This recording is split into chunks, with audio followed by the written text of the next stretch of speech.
The longest running and arguably best professional wrestling video game series in history. Same name, different game, Fire Pro Wrestling. What a maneuver, what a maneuver, what a maneuver, what a maneuver, what a maneuver, what a maneuver, what a maneuver. When you hear that sound, don't run for cover, you're 90s pro wrestling lover. What a maneuver. Yeah, they put out a broadcast, best better listen or you might end up in critical condition.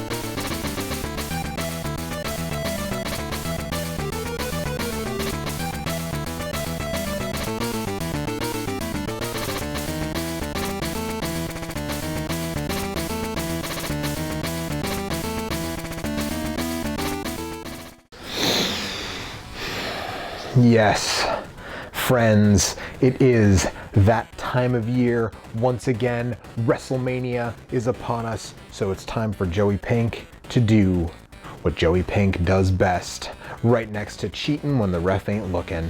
And that's talk about some wrestling video games right here on Same Name, Different Game. And you know something? In 2017, we finally got a brand new Fire Pro Wrestling game, a real Fire Pro Wrestling game. Something a lot of people thought might not be possible anymore. But you know what? A lot of people also thought it might not be possible to ever see AJ Styles and Shinsuke Nakamura go head to head for the WWE Championship at WrestleMania. So I guess dreams do come true. Now, I want you to go ahead, get comfortable, and strap in on the Stick-O-Maniacs, because we're not just doing a little history. No. In honor of an occasion as momentous as this, we're doing a lot of it. To talk about the history of Fire Pro correctly, we gotta go back. Way back. Back before the original Fire Pro developer Human Entertainment even existed. In the mid-1980s, a time when WWE games were absolutely terrible, a young man named Masato Masuda was working with a developer called TRY. Now, they were contracted by Nintendo to make a wrestling game for the Famicom disk system, which ended up coming to the US as a black box game in the initial launch window of the Nintendo Entertainment System. It was known to us as simply Pro Wrestling. Masuda and one other person created Pro Wrestling for the NES, and shortly thereafter, TRY merged with a company called Communicate to form Human Entertainment. You know, Human Entertainment is exactly the kind of developer and publisher that I love. They're the B tier of classic games like Technos or Natsume. Maybe every single match they put on wasn't a 5-star instant classic, but you can bet that it was probably at least a little bit interesting. Human was behind games like Clock Tower, Monster Party, and more, but their lasting legacy to most who know their name is Fire Pro Wrestling. And one of the very first games they published themselves was Masuda's attempt to improve on NES Pro Wrestling, the original Fi Pro title, Fire Pro Wrestling Combination Tag for the PC Engine. Now, I've talked about this game at length before, but I'll just throw this out again for the humanoids in the cheap seats. Taking one look at these animations, you can absolutely see that it's the same man behind both games. Fire Pro feels a lot more refined than Pro Wrestling, and that was the point. In an interview with Continue Magazine, Masuda said, Pro Wrestling featured the same grapple into technique gameplay as Fire Pro, but there was no timing element involved, so you could just use an auto-fire controller and win every time. It was my desire to remedy this issue, which led me to the conclusion that implementing a timing mechanic was the only solution. The game apparently sold well, because as of this recording, it got 29 sequels. Yeah, on an almost continuous path of improvement from one installment to the next, to the point that it has a more dedicated fan base than series with much more notoriety. So let's hit the high points. The third game in the series was Super Fire Pro Wrestling on the Super Famicom, where it's arguable the series started getting some worldwide attention by way of importers. And that argument could have gone out the window, because after that, in 1992, Thunder Pro Wrestling Retsuden hit the Japanese Sega Genesis, the platform's sole entry, and it very nearly got a North American release as Jesse Ventura's Wrestling Superstars by Minnesota-based publisher DreamWorks. A nearly complete ROM is available online, and yeah, it's Fire Pro, though the controls are a little more loose than other entries in the series. According to Ventura, the game went unreleased because of disputes with WWE and his contract, and it's the reason he left for WCW in the early 90s. By the time those lawsuits were resolved, DreamWorks was out of business. In late 1992, the fifth game in the series, Fire Pro Wrestling 3 Legend Bout, on the Japanese TurboGrafx, that old PC engine again, was released and added one of the most well-known features to FiPro: the edit mode, the ability to create your own grapplers. That was the end of the series on HuCard for the PC Engine, though a later Fire Pro did hit the Japanese Turbo Duo in CD format, and many more hit the Super Famicom. A total of 9, in fact. One of the best known is Super Fire Pro Wrestling Special, because when it was released, Masuda had been teaching at Human's game design school, and he let a young graduate by the name of Goichi Suda write the story for the single-player Champion Road mode. FiPro also released some Joshi, or women's wrestling games, on the Super Famicom, and while they weren't the first to do so, Super Fire Pro Wrestling Queen's Special, a rare licensed outing for the series, released in 1995, is arguably the best all-ladies grappler ever made. This is also around the time the graphics on these titles get a significant upgrade, as you can see. The one everyone knows from the Super Famicom days is the ultimate release for that system, Super Fire Pro Wrestling X Premium, which hit the platform in 1996. The later games really expand the rosters, which is quite naturally a boon to players. Fewer edits you gotta make yourself. In the general tradition of the series, there is no license, but these wrestlers are definitely real, just a tiny bit different than real-world counterparts in order to avoid getting sued. Many still consider X Premium to be the high point of the series under Human Entertainment. But not me, baby. No. I prefer the following installment. By 1996, the fifth console generation was in full swing, and Human was apparently eager to take advantage. Featuring over 150 wrestlers, new moves and situations in which to execute them, tons of edit slots for created wrestlers, and of course, like the title says, 6-player support, Fire Pro Wrestling S 6-Man Scramble hit the Sega Saturn in December of 1996. With sprite scaling and 6-player support, you get a better than ever view of the action and an ability to do bigger battle royals. Battle Royals, kinda like the Royal Rumble. And you know something, Mean Gene? In the Royal Rumble, it's every man for himself. When 30 of the greatest superstars of the World Wrestling Federation congregate in a competition where it's every man for himself, no allies, only enemies. After that, it would be 3 years until another Fire Pro game came out in the guise of Fire Pro Wrestling G for the PlayStation. And though I prefer 6-Man Scramble, it's important for 2 reasons. First, it was the final human-developed and published FiPro game, and second, it signaled the entry of Tomoyuki Matsumoto to the series, the man currently the steward of all things Fire Pro. You see, Sticksters, in 2000 Human went bust in a big way. They had a mountain of debt and no billionaire Ted to bail them out. So several of their stalwarts went their separate ways. A bunch of folks started Sandlot, the studio behind the current Earth Defense Force series of games. Hifumi Kono, the creator of Clock Tower, started Nude Maker. Weird name for a studio, I admit, but they're behind the Steel Battalion games for Capcom, among others. I'm sure you know what happened to Suda51. He's the most visible out of all of them. And Masuda and Matsumoto? Well, they started Spike, and they took the Fire Pro IP with them. And it's around here that we get to our first game for this episode. Fire Pro Wrestling on the Game Boy Advance.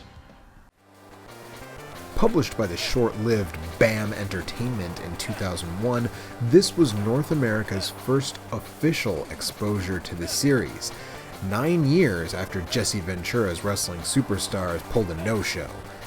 And Fire Pro was working the opening match for the GBA's debut, dropping here in North America day and date with the system itself.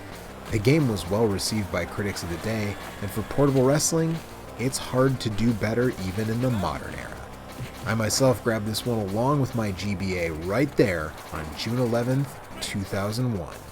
Revisiting it for this episode, I found it just as playable as I did then. For the most part, this is your typical Fire Pro game. Roster of fake but not really fake wrestlers, timing-based grapple system, detailed create a wrestler edit mode, all of that stuff. Where a lot of Fire Pro games differentiate is with their single-player experiences. Now in this one, we get the audience match, a mode that lets you choose a style like Lucha Libre or Hardcore, and requires you to put on great matches. Opponents are broken into levels, and each level requires a certain amount of audience satisfaction. There's also a win requirement, yes, but until the top levels, it's pretty low, and putting on a great match is more important than winning. In this way, Fire Pro Wrestling on the GBA is truly a professional wrestling simulation. Working with your opponent to get each other over in the eyes of the live audience is more important than who takes the 1-2-3 at the finish. This mode is also what allows you to unlock hidden wrestlers. Each style has an appropriate character, or several even, unlocked by completing the path. Showman style unlocks Ric Flair and Shawn Michaels. Strong style unlocks Antonio Inoki, and so on. In terms of what's different from other Fire Pro games, there's a lot fewer buttons on a GBA than on a Super NES or a Saturn controller, so your strong attacks are now both A and B together instead of a third button, but for the most part, the control scheme works. Of course, the resolution is a lot lower than the Saturn or PS1, so the graphics aren't as impressive as what at the time were the more recent entries, but they definitely get the job done. This was a fantastic way at the right time to introduce the world to Fire Pro Wrestling. Now, this game did get a sequel, but unfortunately, when it came stateside, those pencil neck geeks at BAM couldn't be bothered to do the heavy lifting of translating the brand new single player mode, Management of the Ring, in which you take the book on your very own wrestling promotion. Instead, they just left it out, leaving you with a slightly improved version of the first game. Now, the Japanese edition is called Final Fire Pro Wrestling, and I would definitely recommend that you find a translation patch for that version if you want to check it out, rather than settle for Fire Pro Wrestling 2, the heavily edited North American release. From there, the series went into a hibernation here in the US. Fire Pro Wrestling Z hit the PS2 in Japan in 2003, and Spike started making 3D wrestling games with the 3 King of Colosseum titles, which also stayed on that side of the Pacific. Fire Pro Wrestling Returns seemingly implied to be the last Fire Pro, despite a game called Final Fire Pro having already come out. hit Japan in 2005, and FiPro marks, including yours truly, assumed it would never hit North America. But 2 years after its original release, North American budget publisher AgeTech put in the work to localize it, and at a budget price no less. We got another North American Fire Pro game. It was glorious. There was much rejoicing, and the game was praised far and wide by grappling game fans. But then, another hibernation. Silence. However, in 2010, rumblings began. There were rumors that Microsoft had inked an exclusive deal with Spike, now merged with Chunsoft, to release a brand new Fire Pro Wrestling exclusively for Xbox Live Arcade on the 360. The hype was real. For about as long as King Kong Bundy's match at WrestleMania 1 with SD Jones, because it was rumored, then confirmed, that this game would be all about Microsoft's avatars. I played it at PAX East 2011 and was baffled, and I gotta tell you, on the Stick universe, I'm still baffled after revisiting it now for the first time since its 2012 release. Now help me figure this one out on the Sticksters. Microsoft took a series known for being a niche title that appealed to hardcore wrestling fans, with minimal visibility in their biggest markets, North America and Europe. The games traditionally are in 2D, and they turned this series into a super casual 3D game with avatars. The moveset is limited both in terms of what you can assign to your character and what your character has at their disposal at any given time. And in that limited selection of moves, they wasted slots on stuff like a tickle attack. Microsoft, are you ribbing me?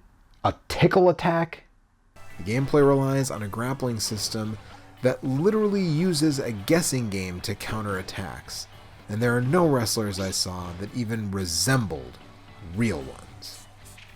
In short, this is not Fire Pro. And I got nothing against casual games, and I understand that the series had experimented before with things like Iron Slam 96 on the PS1, the sole 3D installment prior to this 360 version, and more arcade-style gameplay with Blazing Tornado. But this was utterly and completely befuddling. It didn't resemble Fire Pro in any way, shape, or form. It was like paying for a front row seat to see the Macho Man and having the Nacho Man show up instead. The Fire Pro name has no cachet in North America with the clear target audience this game was going for.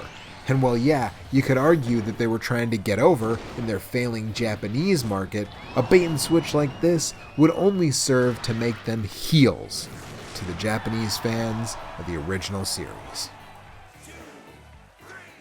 Now listen, Stickomaniacs, I'm not going to stand here and kayfabe you that this game is just as bad as Warzone for the Game Boy, or Raw for the Game Gear, or WrestleMania for the NES, but it is 100% not a good game.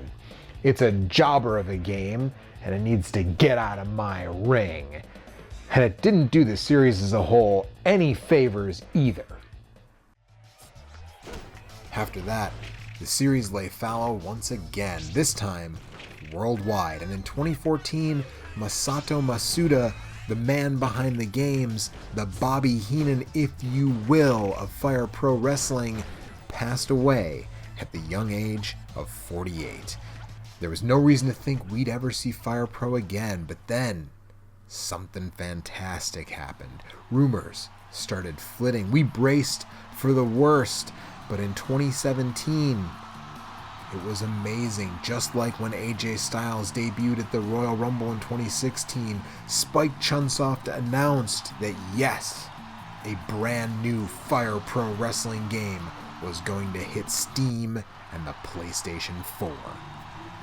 That game is Fire Pro Wrestling World, and it's a real Fire Pro game for the first time in a decade. Tomoyuki Matsumoto, having worked on the series since the Human days, has stepped up to fill Masuda's shoes and lead the project.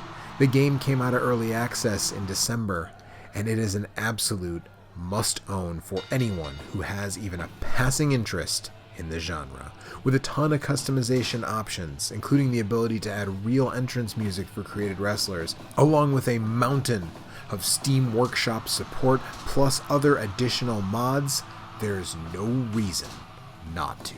It's the grappling game of your dreams on the Stickamaniacs.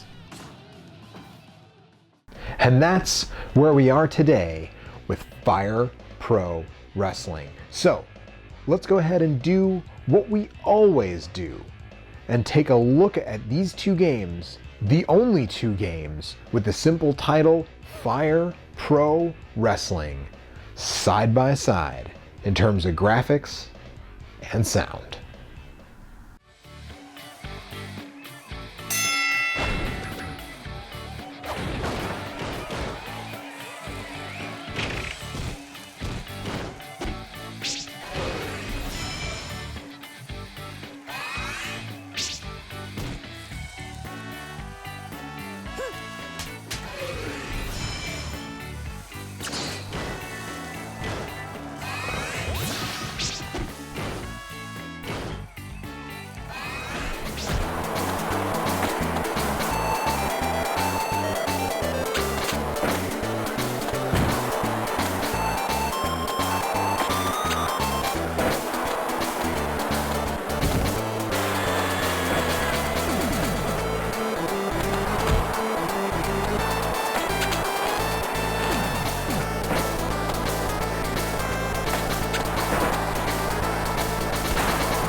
It ain't hard to see that on a technical level, the 360 game looks a lot better than the GBA, but for the hardware, the GBA game ain't bad. And hey, it's actually Fire Pro, so that helps.